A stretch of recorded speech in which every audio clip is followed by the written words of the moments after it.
assess, diagnose, or treat any mental health or illness condition. Please consult your physician, psychiatrist, or psychotherapist for personal matters.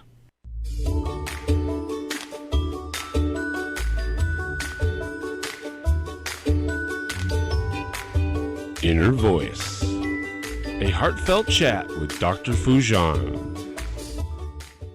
Hello, everyone. Welcome to the Inner Voice Show. I'm Dr. Foojan Zain. I'm a psychotherapist and author and the originator of the Awareness Integration Theory.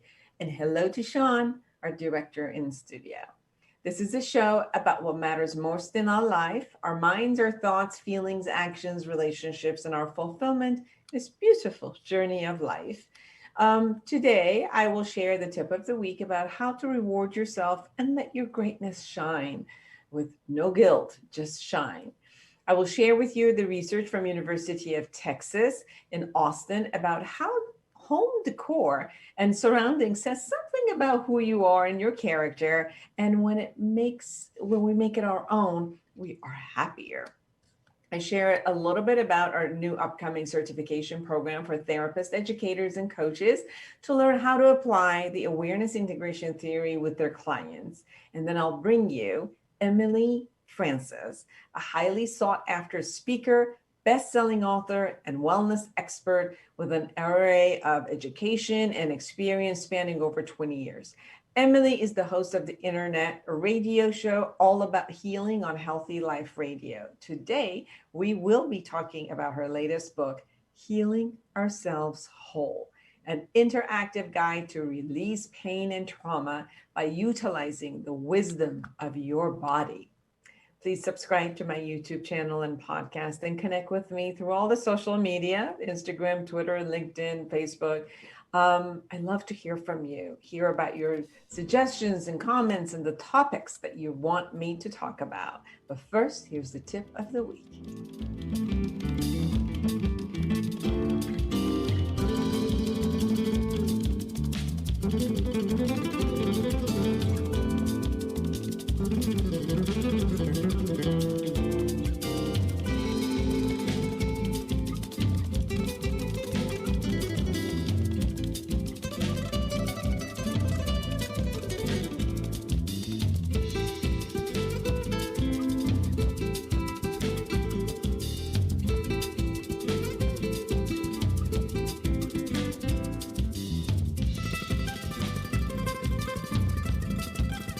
Here's the tip of the week. There are times in life when we need to reward ourselves. Appreciate who we are and what we have done. Appreciate who we have been for others. I've been talking to many of my clients and colleagues this week, and they have come a long way. You could see where they've been and where they are now. Created so many great results and genuinely happy. Yet sometimes this question comes up, well, is this real? Am I just going through a manic phase? Am I going crazy? Is it really like this? Is it going to end? Is it just a phase? Will it stay? Will, the unhappiness show up any minute and this will be taken away? Is this okay? Like, is this good? When people have been feeling anxious and depressed for a long time, they don't see the vision that one day the cloud can be lifted and they can feel happy. Many get caught in just seeing the negative part of their life, negative actions and intentions of others, or what has happened to them in the past, which was negative. When the focus is only on the negative aspects of life, what you don't like, what you think is not fair, and what should have changed, then all you have are feelings of sadness, anxiety, anger, shame, guilt, remorse, resentment, powerless, hopelessness, any of those feelings. For many, this state remains for their life so long that it becomes a state of being for a lifetime. It's as if like that's all they've known. And even if they've kind of gotten that from their family, it is all they've known because they were kind of like born and raised in that environment. They picked it up and that's all they know. So a state of happiness appears weird, odd, something they've always wanted, but have no clue what to do with it when it shows up. So it's like the experience of experiencing it is something new. But this all around and forever negative focus, you won't acknowledge all the ways that you are changing, growing, creating, manifesting, and actualizing every day. Therefore, you don't acknowledge your growth and results as skills that you have and own to support you in the future. You may think, feel, and at times act as if you are still age 5 or 12, while the result of your life states that you've grown up, survived all the hardships, learned from them, and have the tools if similar matter comes up. And by being aware and acknowledging who you are and what you're capable of, you can feel proud, capable, confident, happy, and fulfilled. You can allow yourself to celebrate your accomplishments, reward yourself with good food, socializing and celebrating with friends and family, buy a gift for yourself, get a massage, and get pampered. Take yourself on a great trip. Pat yourself on the back. You deserve it. If you are still not convinced, ask 10 people, 10 of your friends and family members, to tell you the greatness that they see in you, what they appreciate in you, what they think your best character, values, and skills are. Write them all down. Make a collage for yourself and put it up where you can see it daily. Your greatness needs to be acknowledged and shared side by side with your vulnerabilities. Both sides of the spectrum can be felt, experienced, cherished, and shared. Let your greatness shine and be a contribution to everyone. You deserve it, and everyone around you also deserves to receive your greatness. So, for more observational skills and empowerment skills, go to my book, Life Reset: The Awareness Integration Path to Create the Life You Want. Thank you.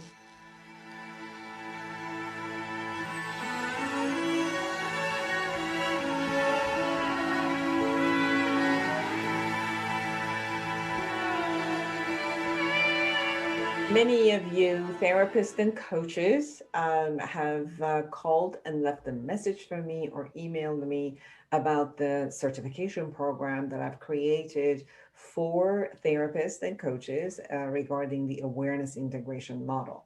The awareness integration model theory is an integrative and multidisciplinary theory, psychological and educational theory, and you see the books that are on here. Life Reset was written for public and has all the exercises that you can go through the process. And the other book that you're seeing is the Awareness Integration Theory, which is actually written to educators, psychotherapists, and coaches in how they can do this integrative model with their clients. And now the certification program is here. And I would love to share with you about the certification program. So what you see is it's going to be the first class, which is going to be essentials of the awareness integration theory, which will be 3 days. And the first one coming up is Friday, August 27th through Sunday, 29th. And it's going to be 9 a.m. to 4 p.m., obviously Pacific time. It will be online on Zoom. And this course will be for $500 American dollars. And then for in this course, I will teach all the principles, all the interventions, and all of that. But for the certification, after that, the therapist will have another course, which we will only really focus on the integrative and childhood and trauma healing. And then the third one, the course would be creating intentionality in how to create who you are and your future, goal setting, action building, and exactly how to create feedback loops for yourself to be able to move ahead and manifest and create all of that. And then we will go through a supervision time. For you beautiful educators and coaches, you will take the essentials of the awareness integration theory, which is the class for 3 days, and then go right into the future building and then the supervision. So the reason that I think it's important for us to be together in creating this and learning and moving forward is because your name will be in all of the websites for awareness integration model. We will be having an app. It's going to be called Foojan, which people will have the ability to go through the model themselves the same as they go into the Life Reset book, go through the exercises in an app. But then, therefore, sometimes they need someone to be with them, hold their hands, be their mirror, take them to another level. And that's why I would love to be able to share this model with all the therapists and coaches out there. Their name will be in the app and all of the websites so that people who want to find you because they know that you know how to do this with them, they can find you. So call me 818-648-2140 or email me at foojanzain@gmail.com in order to get more information about this and then register so that we can have many of the therapists and coaches to be trained in this model. Wonderful. I hope to see all of you in the class. Be right back.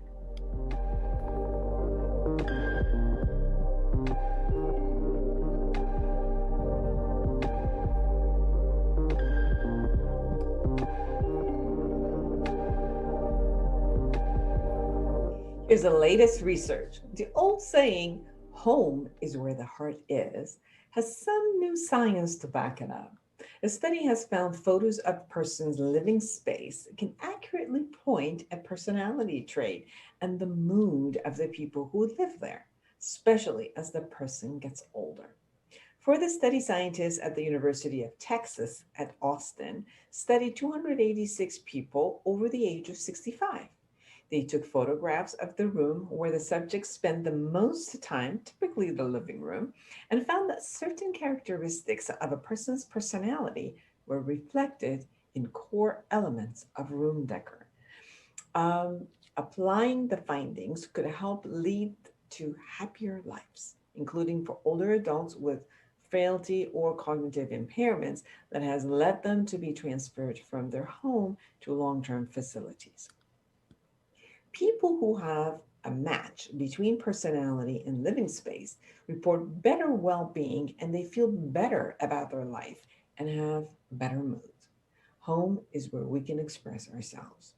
The researchers analyzed participants' personalities and took photos of the room where each person spent the most of their time. As part of the first of its kind study, independent examiners looked at the photos and rated characteristics of the room, such as brightness, cleanliness, and newness.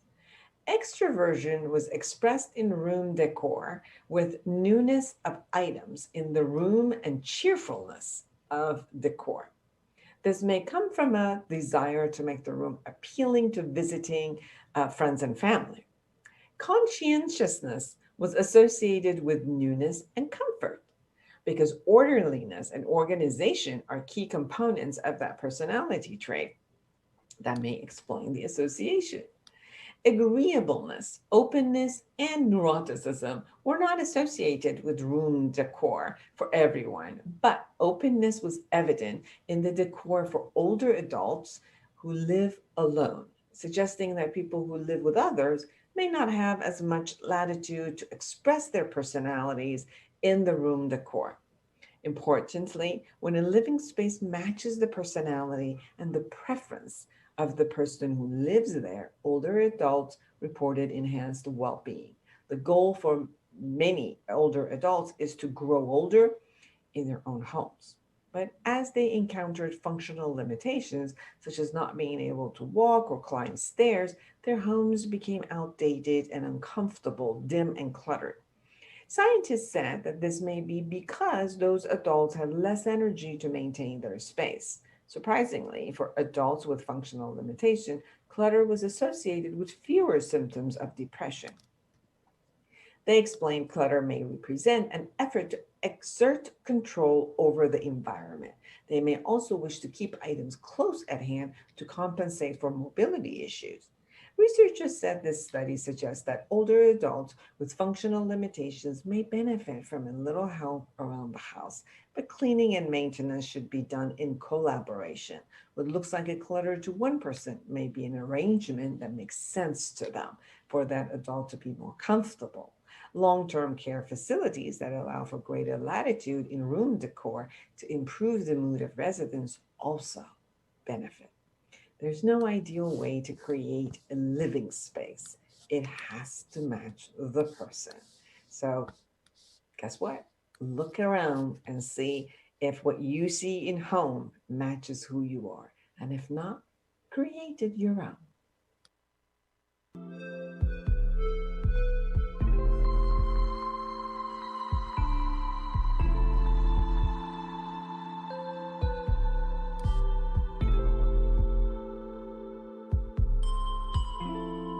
Welcome back, everyone. I'm Dr. Foojan Zain, and I'm so excited to have Emily Francis from Malta with me. It is exciting to know she's all the way out over there, and we're getting to connect just because we can through technology. She is a highly sought after speaker, best-selling author, and a wellness expert with an area of education and experience spanning over 20 years. Her knowledge of the body, as well as the body-mind connection, is extensive, and her commitment to total body, mind, and spirit wellness is her driving force. She believes in a whole body proactive approach to wellness, where balance is the key and kindness paves the way. Emily is the host of the internet radio show All About Healing on Healthy Life Radio. And today we will be talking about her latest book, Healing Ourselves Whole, an interactive guide to release pain and trauma by utilizing the wisdom of the body. Welcome to the show, Emily. Thank you, Dr. Foojan. I'm so grateful to be here. Well, you are talking about something that is really close to my heart. I've gone through a lot of trauma myself as a child. I became a therapist because obviously I wanted to heal myself. And I can see how much people really, really hold trauma and how much previous traumas can completely change our life. And how much the healing of those trauma can bring back, as you said in your book, the wholeness. So first share what got you to healing work, body work, and wanting to give that gift to the world by this book. Well, when I was younger, I had an undergraduate degree in exercise science and wellness, and I was all things workout. Kickboxing, yoga, Tai Chi, martial arts, the whole gamut. And I still love them all, but I don't teach them anymore. But when I turned 25, the trauma from when I was younger, I lost my dad really young. He went to play tennis. He had a heart attack. He never came home. It didn't make sense to me. And I was 13. It was at such a primal age. And I didn't go to therapy. It just wasn't something offered to me. So it was basically like, you have 2 weeks to grieve, and then we're not discussing this anymore. And so it was just shoved into my body. And then something triggered me at 25. And I realized I have been stuffing down anxiety, panic, trauma, repressed emotions and feelings, and I just couldn't hold it anymore. And so I started going to a lot of therapies. I stopped teaching. I basically stopped my life. The anxiety and panic took over. And I went to all kinds of therapies and all kinds of alternative therapies. I went to a shaman. I had soul recovery and extraction. I went to acupuncture. I did herbs. I went to the therapies. I did 7 years of major work. And I will tell you that when the big change for me was a man named Tom Rutledge, who's a psychotherapist, and he wrote a book called Embracing Fear.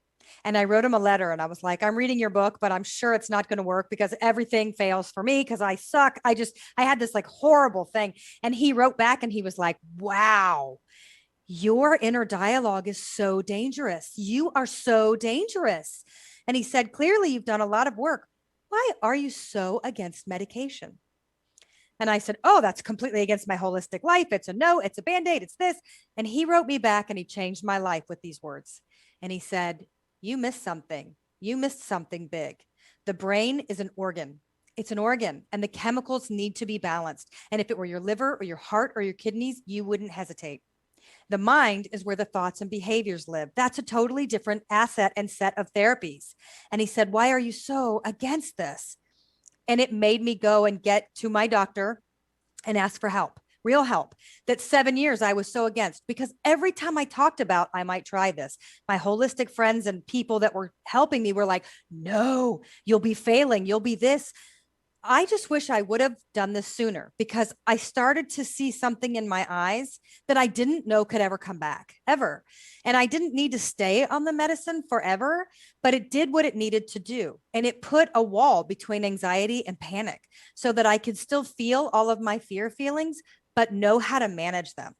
And when I got back to my life and recreated an entire new life, I went to massage school. I became a clinical and neuromuscular massage therapist. I studied in Reiki. I did a specialized therapy treatment called manual lymph drainage and combined decongestive therapy through the Dr. Votter School. I worked on people post-cancer that have a chronic condition called lymphedema. And then 20 years later, I got a master's in human performance. But the truth is, I've always been madly in love with the body and the muscles. And then when I got the tools to work with the muscles, hand to skin, the muscles speak to me and I understand its language. And the dialogue became really huge and it changed me forever. And I realized that the mind carries those traumas, but so does muscle memory. And that's where I come in, is the body and what's being held there, that not enough massage therapists are out in the labs. They're not out in the field and they're not writing the books, but they have a wealth of information that needs to be shared. That was a huge answer. I'm sorry to talk so long, but that's the background, is that's who I am and where I pick up. I love it. I love it that you explained it that way. As you were talking, I remembered how much when I've worked with clients, with their feeling toward the trauma, many of the times their body language and the way that their muscles were and even skin reactions showed up as they were releasing those traumas. I remember working with someone who had been tied by a rope on her ankle when she was a very little kid, when they were traumatizing her. And as we were working through hypnosis to let go of the trauma and all of that, you could see exactly the rope band on her ankle show up red and then release. Or I was working with another, I personally was abused, sexual molestation, and I was held on the wall like that. So when I went through hypnosis and letting go, this whole part of the body that was held, they would get numb exactly the same way as the pressure was, and then would release. So you said it in your book, there's so much memory in the muscles. It was interesting as I read your book, you said that there was a different way that a muscle would hold memory, or a joint would not hold the memory, but it's a here and now concept, and how much if something in here and now is not working for you, you will get joint pain, but then the muscles. So I don't want to chop him. I want you to explain all of that. Okay, so the muscles hold everything that's ever happened to you from birth until now. So it's a memory storage. I consider it like the bed inside a room of where everything falls in. But your joints are really more to the present. So let's say your knees swell up, but you don't have a reason why. So you don't generally have knee issues. You haven't had surgery. You didn't fall. Nothing happened. But all of a sudden you have this really odd issue in your knee. And then I say, are you facing a big decision? Are you stuck in your life? Do you feel like you're standing in quicksand? And they'll go, oh my gosh, yes. And it's like 20 years of asking the same questions and it being the same information. And the knees swell up because it's your ability to move forward. And so when you don't feel like you can move, your body is giving a signal. Your body's giving lots of signals, but that swelling is finally like it taps soft, and then you don't hear it. And then it knocks a little harder, and then you don't hear it. And then it makes you stop walking, and then you have to start listening. And so that's the way that the body communicates. It's different, obviously, than the way that we can put words to. But a lot of swelling and things that happen in the joints, in my experience, is present tense. Because there's not a lot of like storage area in there, but the muscle tissue that holds things that have been since you were young, since last week, since anything in between. And so what I have found is when you do the body treatments, let's say somebody comes in and says, I have this constant pain It's been going on for years. That's not acute. It's not, you can't just go A to B. I fell. This is what happened. Can you help? This is something that keeps reoccurring, tells me it's a chronic condition. And a chronic condition tells me there's an emotional component. It has to be. There has to be. You don't have a chronic condition for nothing. Now, you might have a chronic condition because you fell. Right. So you do have to do the real scan. Do I wear proper shoes? Am I wearing a purse on one side and not changing sides? You have to go through the basic things before you start diving into the body. And I caution people with this because I'm giving you new information about why we carry pain where we do. But I don't want you to jump to the deep emotion right away. Start asking the basic questions first, because it really could be that you're carrying a ridiculously heavy purse all the time on your right shoulder, and changing that up might give you some relief. So you might not need to go to the therapy or get Reiki or go really deep and go, hey, this shoulder, I'm carrying the weight of the world. Now there's usually an emotional component with it, but you still need to start basic and ask yourself really basic questions before you decide that it's some massive emotional uprising going on, right? And I think it's fair and honest to make sure that people do that before they start. But honestly, I do think when you have a chronic pain that constantly comes up, something in you knows. Something in you goes, there's something, I can't quite get to it. Because I think a lot of times we think that we know the story that goes with the area. And when we let our bodies speak, it might surprise you, the information that comes through, because it might not even be the same scenario. One of the interesting finding that I had, I created a model called awareness integration model. And I remember that many times for these years, as I worked with the clients to go back to the memories of their childhood because of some trauma that was there. You know how we go to a wedding or we go to a movie or wherever we are, out of that we hold certain memories. You know, it's like you have pictures of a wedding you went to.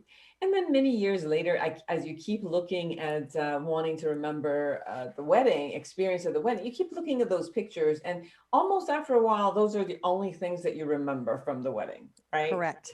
You took pictures of them, there's video of them. So it kind of like takes away all the other ones except these pictures.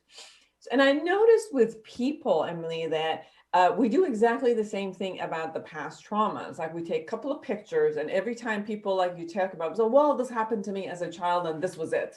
So they stop experiencing other parts of the trauma or when it was that they made a decision from.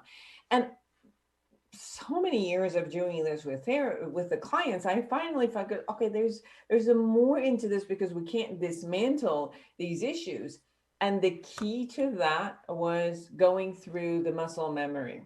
Yes. So thank you for giving us this book, that it was exactly as I went in through the thoughts and emotions and the muscle memory. And I say it, allow the muscles of that part of your body, which, you know, starts having the feeling, to take you to the first memory you ever experienced.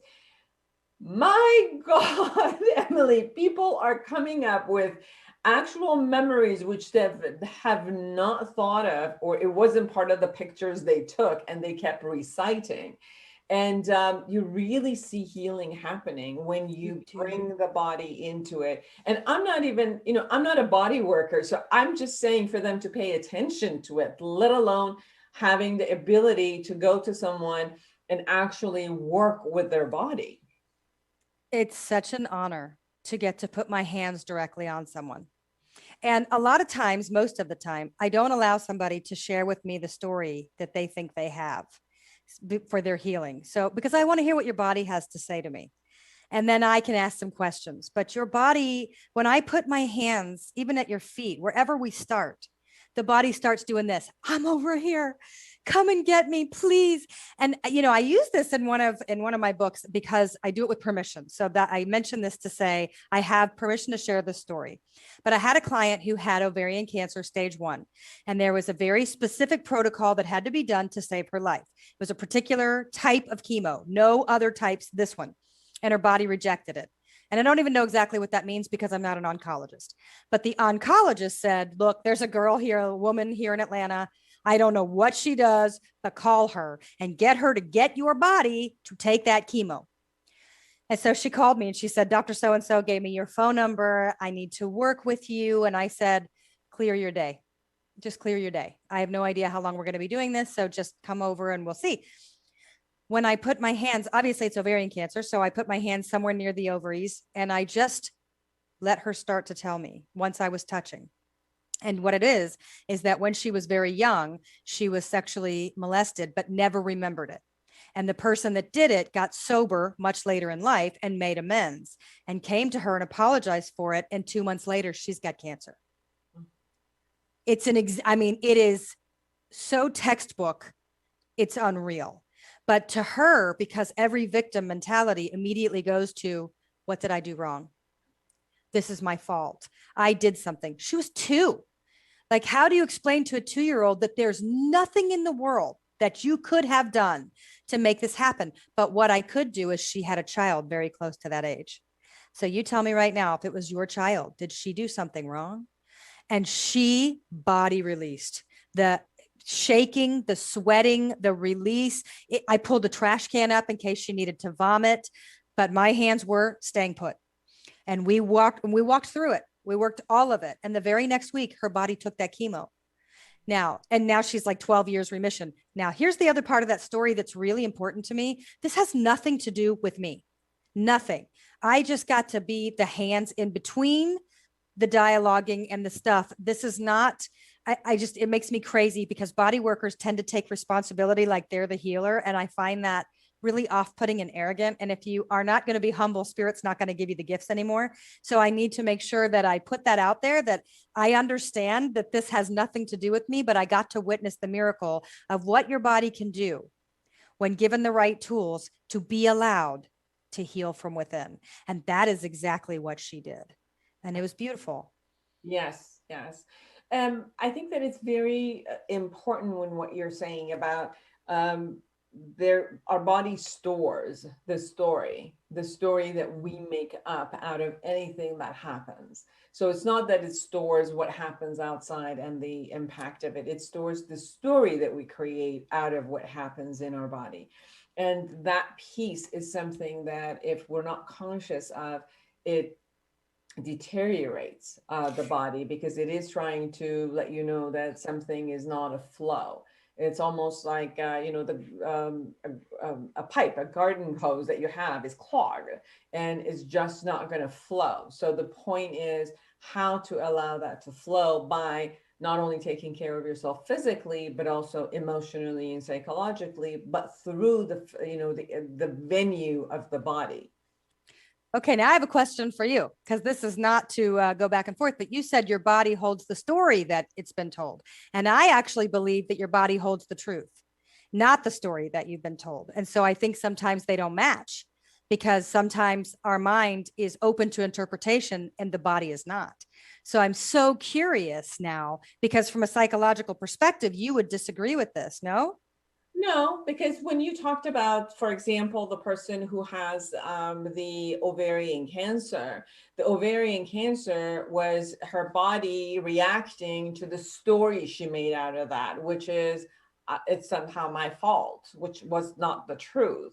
So the story creates a dis-ease. So the body knows, like you say, the body knows the truth in how do I survive? What is it that is not of me and it needs to be released? But when we insist to hold on to a belief system that is not the truth, but we insist that we hold, our body reacts to it. And that's how it creates what you said, for example, some sort of a disease or the joint flare up, or somehow our body reacts. But the body is not reacting to somebody else talking about it or saying something, or even, somebody molesting you. It's reacting to the part of you that took that molestation and made a story about yourself or the world. I've worked with childhood traumas for 30 years.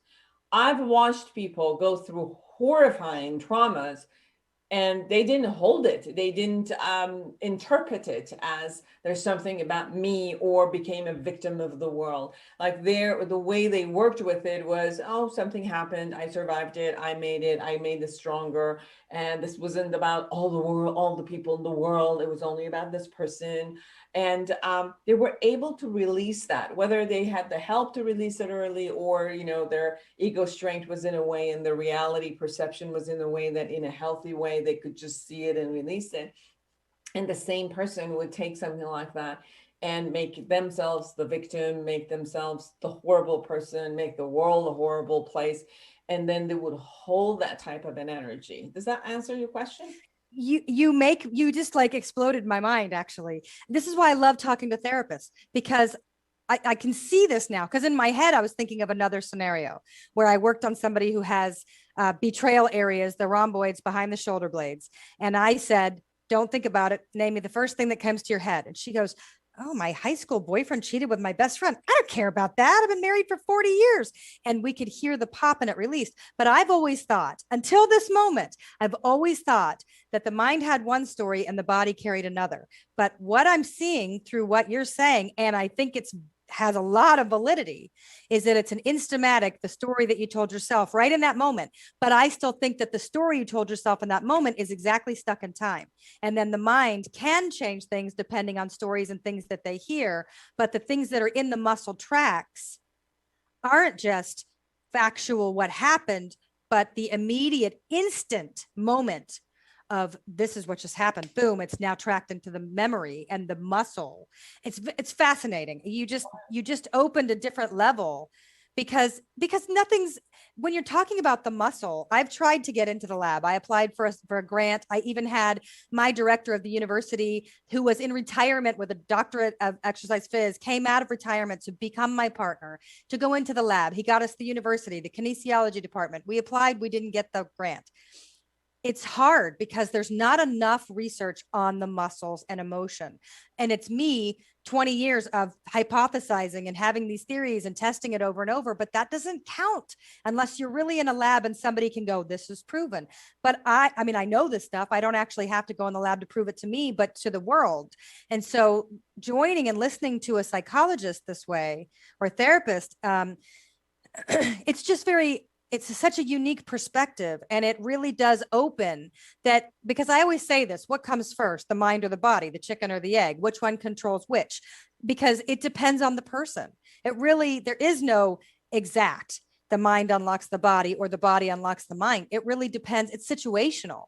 Yeah, I would say, and this was the key to the method I created. It had, those locks that has 3 numbers, and you have to get all 3 of them accurately together for the lock to open. And I think it's thoughts, which are belief systems, your emotion, and then your body. So these 3 together open up the lock. But based on what you were saying, I just want to share this story with you. This is when I really, really got what was happening. Remember all the era that, whatever you believe in is going to get created. Mm-hmm. So I decided I was going to tell my body that I was going to be 20 pounds lighter. So I was 160 then. And I decided I was going to tell my body that it was 140, and for my body to listen, and then for it to become 140, right? So I will set up the concept, my body would listen. So I wasn't feeling very well. So I went to all of the doctors, the Western world doctor, and I went to an Eastern world doctor. So as he was, kind of like evaluating my body, he says, there is a confusion. And I said, what? He says, your body is actually 160 pounds, but it thinks it's 140. And it's having a confusion about this. And I'm like, oh my God. That's amazing. It's amazing. And it's not, because that's the power. Yes. And he would have never known that, because that was an idea I created. And it was like, I was shocked. My jaw dropped. I'm like, say that again. He says, your body, for some reason, it thinks 140. Why do you think? I said, well, okay, I'll confess. I know why. I was telling it to be 140. He says, don't confuse your body that way. And that was really an eye-opening for me, Emily, which is, wow, how much. And you have this in your book. You actually have that. And you like how you think it manifests in your body. But I never thought that type of a thing would manifest. But it's almost like when it's not it's not like, okay, when you say it, it happens, that the body also, like you said, it has the truth. So when the truth of what your body is doesn't match the illusion, the delusion that your mind or the stories create, then there's all this confusion that happens. So it's a line when that truth is also kind of like based on reality. That is so fascinating. I love this because I went to a shaman and they did oh, I'm sorry. I don't know if you can hear that. That's horrible. So they did a body assessment. I'm sorry. I'm somehow, no, I don't want to lose you.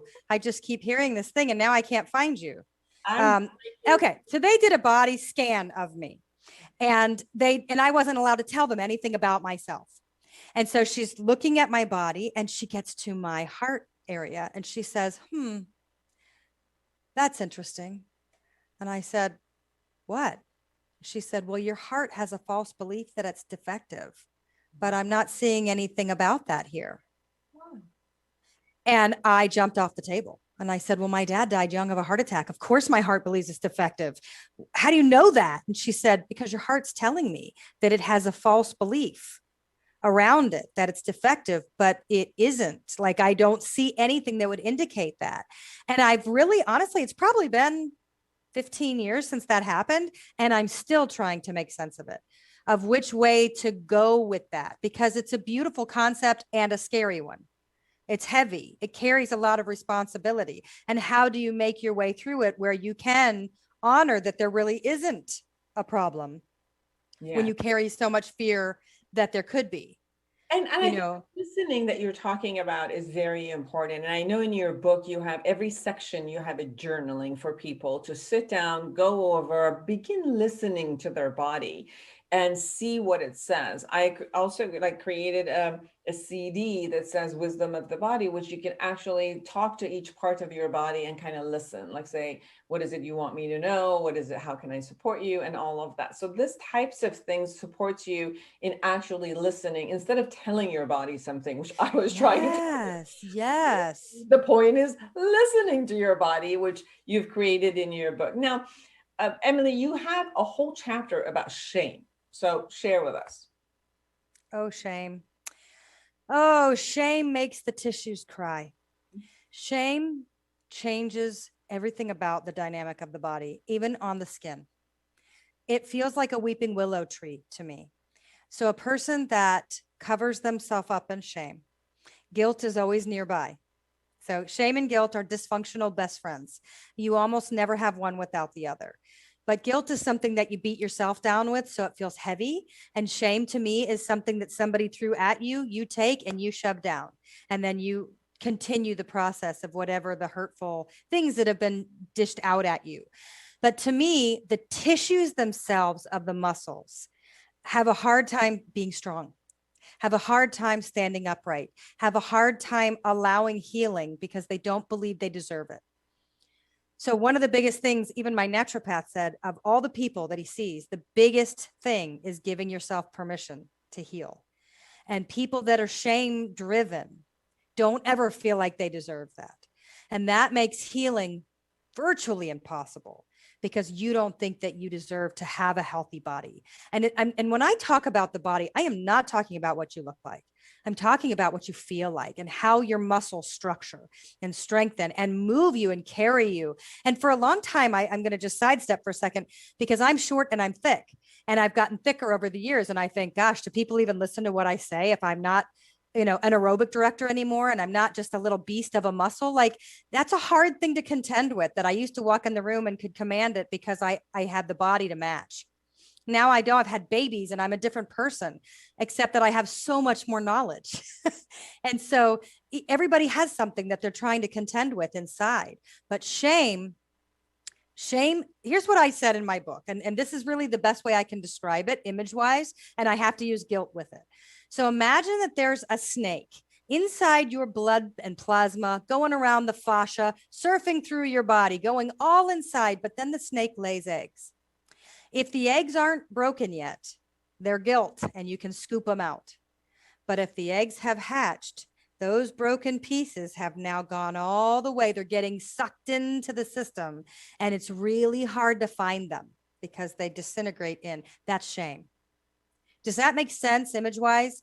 That to me, when I put my hands on someone where shame is the dominant emotion, it feels like little shards of eggshells that have hatched and have grown. And it's almost impossible because the only way you're going to pull them back out is from your inside pushing them back up. Nobody can come in and dig it out for you the way that we can assist with a lot of other things.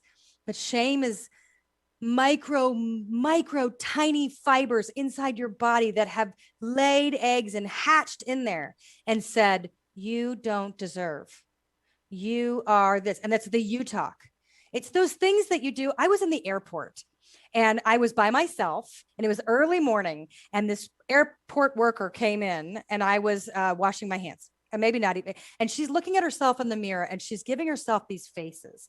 And looking at her body. And she's like, ugh, gross. I'm so fat. Like she's saying, she's looking at herself in the mirror and doing these affirmations. She is speaking right into her body and saying, this is who you are. So she started to leave and I blocked her.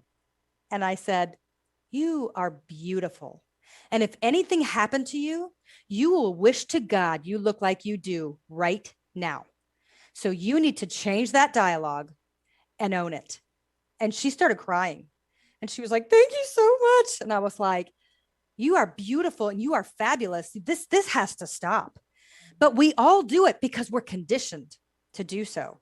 And it's a shame. It's a real shame, not the shame that's inside your body, but it's a real travesty because that's how we're taught to speak. And as soon as you start to feel confident, then people knock you down because they think you're arrogant.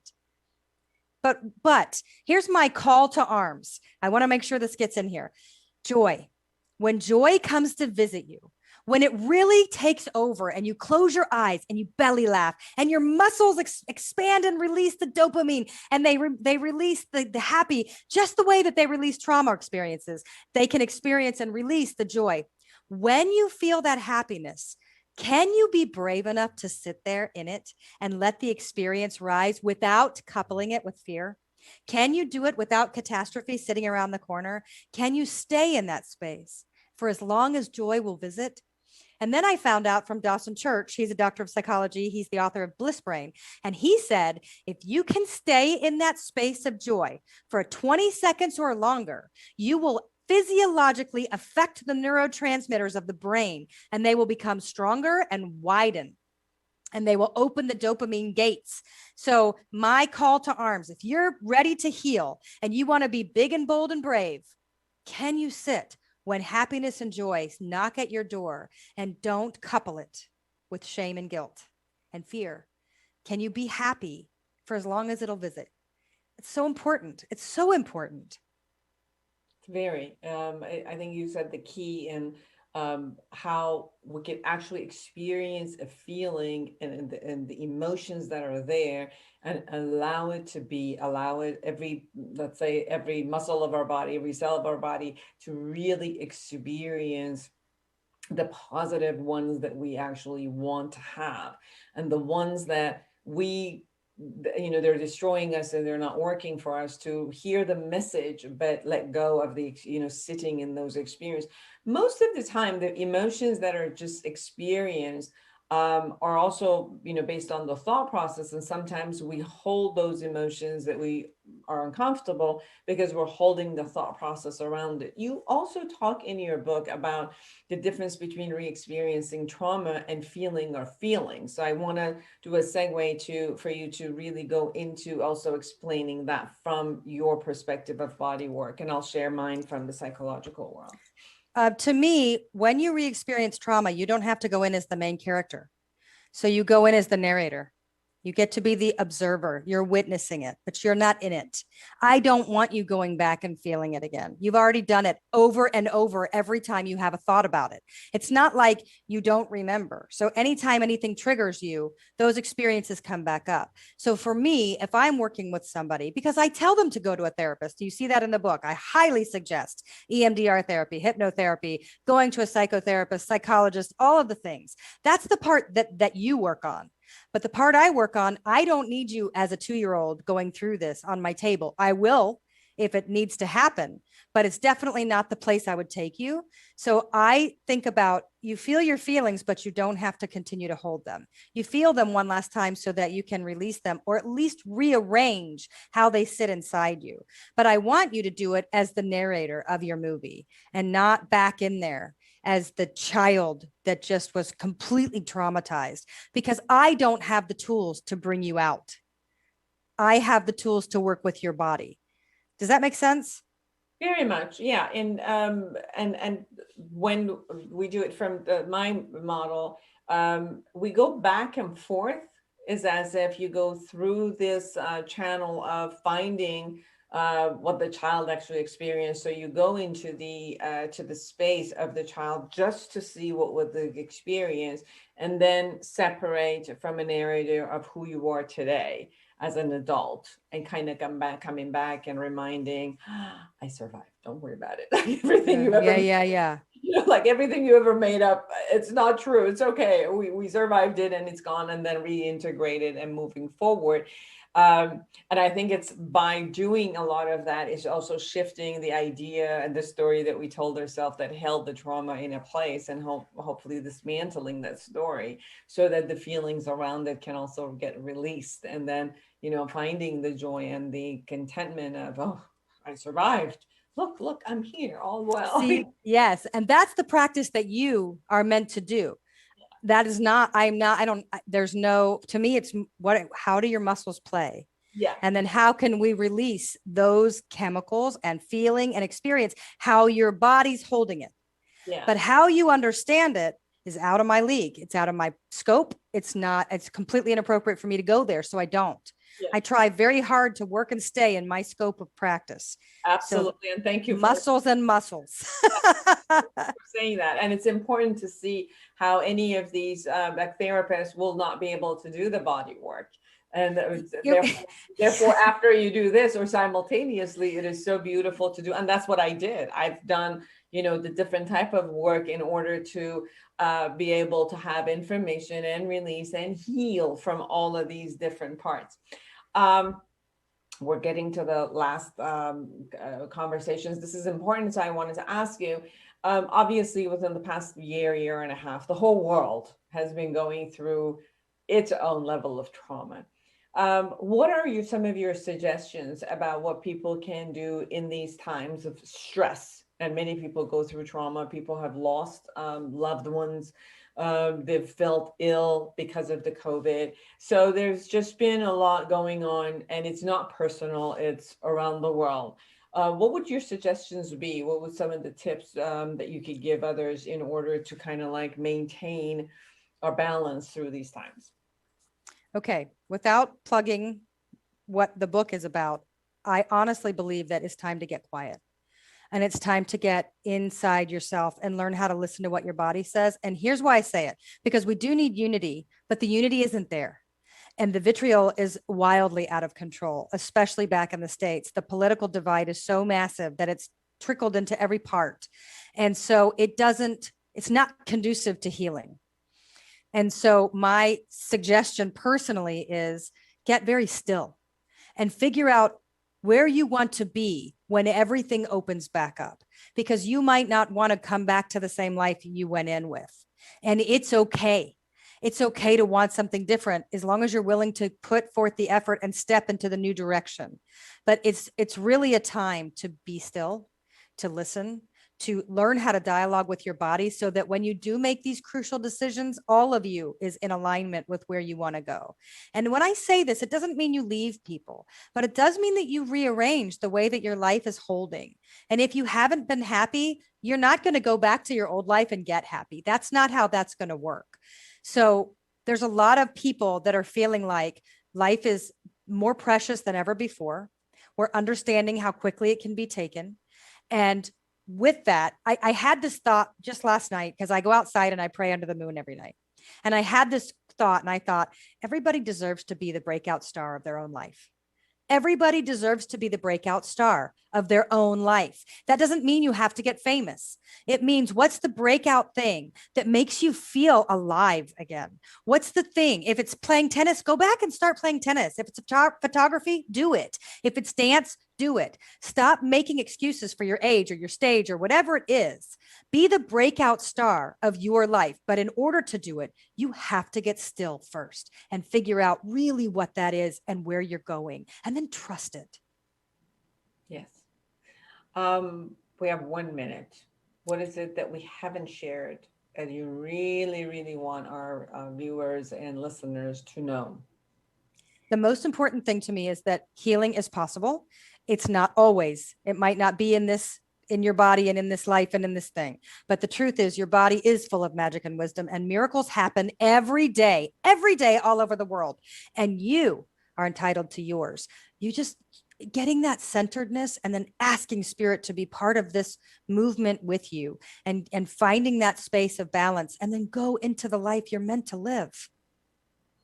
Beautiful. Everyone, Emily Francis, get this book, Healing Ourselves Whole, an interactive guide to release pain and trauma by utilizing the wisdom of your body. Thank you so much for taking the time to be with us. Thank you so much for having me. It's such an honor. Tell us a little bit about Malta before you leave. Okay. Last year, I wrote in the book, a letter to myself. It's in the book, that where you are today might not be where you are a year from now. And a year from writing that, I lived in Malta. We got an opportunity to move to Malta. We had never visited. It's in the middle of the Mediterranean. It's a little south of Italy, but it's not part of Italy. We jumped on a plane with 4 animals, 2 children, and we trusted it and started a new life. And I have never been more in love with every day and every moment of living ever than I am here. I am the breakout star of my life here in Malta, but it's paradise, and I call it heaven on earth. So if you want to come see me, you're going to have to come here, because I'm not leaving. I'm coming over to see you. It's amazing. Emily Francis, everyone, Healing Ourselves Whole, an interactive guide to release pain and trauma by utilizing the wisdom of the body. Where can they find this book, Emily? Amazon, of course, Target, Walmart, wherever books are sold, it should be there. So if it isn't, order it online. And you can go to healingourselveswhole.com and you can order the audio as well. Wonderful. Thank you so much for everyone who's out there, who's with us. Create an amazing life for yourself and everyone around you. And until You next deserve it. Yes. Bye-bye. The Inner Voice Show is a dialogue between the host and the listeners about their relationships. This show is not an attempt to assess, diagnose, or treat any mental health or illness condition. Please consult your